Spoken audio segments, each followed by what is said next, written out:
So I thought I would try something a little different. Try to do a vlog. This will be my first one. And I thought I would start off by just talking about a few different things that are going on in my life magic-wise right now. I am currently trying to put together or refine an act for about a 15 to 20 minute set. So I've been doing a few test runs of some of those pieces and constantly scripting and re-scripting and rewriting. We're going to see how those turn out, and I'm hoping to give a bit of a follow along, a bit of a behind the scenes sneak into developing an act, as well as some of the hiccups and the road bumps along the way, particularly when it comes to scripting and aiming for a goal like this. Most of my magic experience has been performance-wise, the occasional restaurant gig.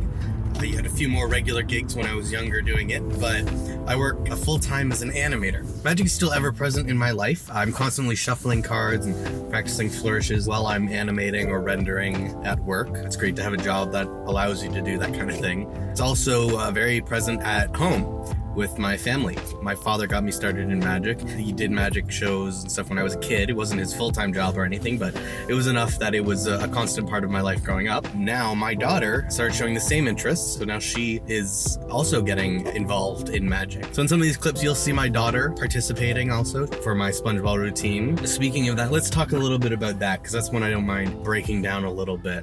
So the routine itself is essentially Slidini's purse frame routine. Now a lot of magicians will sometimes look down on sponge balls, and if anything, maybe they look up at sponge bunnies. I tend to notice a little bit more reverence for sponge bunnies than sponge balls. Maybe it's just because they think the sponge bunnies naturally lend themselves to a presentation. Is that lazy though, just favoring the one that has an easier built-in presentation? I don't know, but I've always liked the sponge balls in general. It's got lots of powerful magic because, as you know, it happens in the spectator's hands. I'm creating that magical moment that really connects with the audience because, again, they're feeling it. It's very visceral, and the reactions you get from that are also great at telegraphing that to the audience. So I've always liked it, but it's not that I don't like anthropomorphizing props, because clearly I am doing that in my SpongeBob routine, although it did take me a long time to be comfortable with that. But for some reason, I don't know, maybe the bunnies, it's just too on the nose for me, or maybe my aversion just stems from my aversion to anthropomorphizing props within magic, which is, like I said, ironic because that is now kind of where I've ended up with the sponge balls. So to get back to my routine, as I said, it started with the Slidini purse frame routine, and if you know anything about Slidini's work, it's predominantly done sitting and involves a lot of lapping. That's not to paint all of his work with one brush. Slidini was an absolute genius, and he did far more than just seated lapping work. Even his seated work wasn't exclusively lapping, despite what some may characterize it as. But the SpongeBob routine did rely on a lot of lapping work. Beautifully applied, as all of his lapping work was, but my work was predominantly restaurant work. So I was doing everything stand-up. So obviously that took lapping off the table, so to speak. So I had to rework the routine in such a way as to find an alternative to the lapping.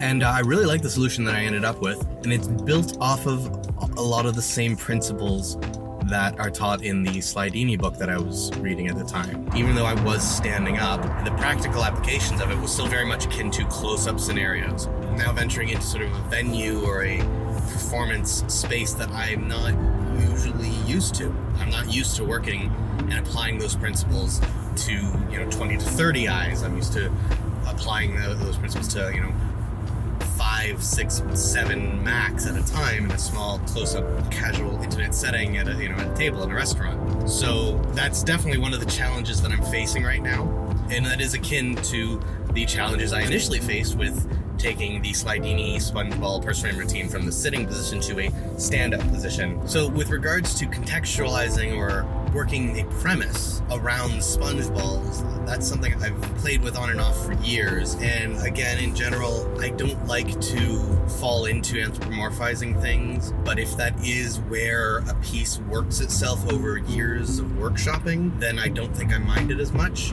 Now, my SpongeBob routine begins, as I said, with the purse frame, saying that it's the top of a coin purse. It's my wife's purse. She lets me keep these in there, and then I would open it up and I would pull out the first sponge ball or two.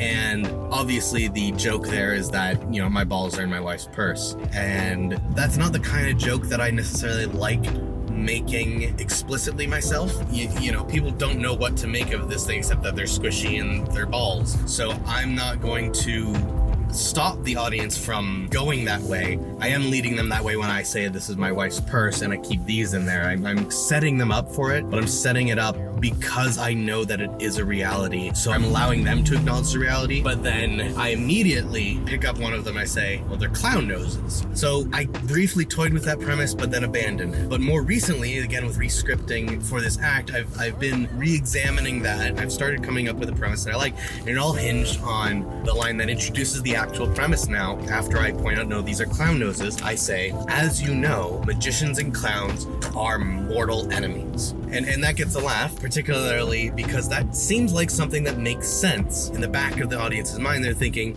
oh yeah, I can see how clowns and magicians would be enemies. But this introduces a fictional premise that is absurd, which I like because then I don't have to worry about making false claims and lying to the audience. But then the next line is that whenever a clown and a magician meet in real life, we battle to the death. And when the magician wins, he chops off the clown's nose and he keeps it as a trophy. So now we've got a premise that introduces the clown nose, yet severs it from the notion of the fake clown nose, because in this context, I'm treating clowns as if they are real, and I've chopped off the entirety of their nose, not just the fake nose that goes on their face. So we're going to stop there, and that'll be part 1 for now of the vlog series.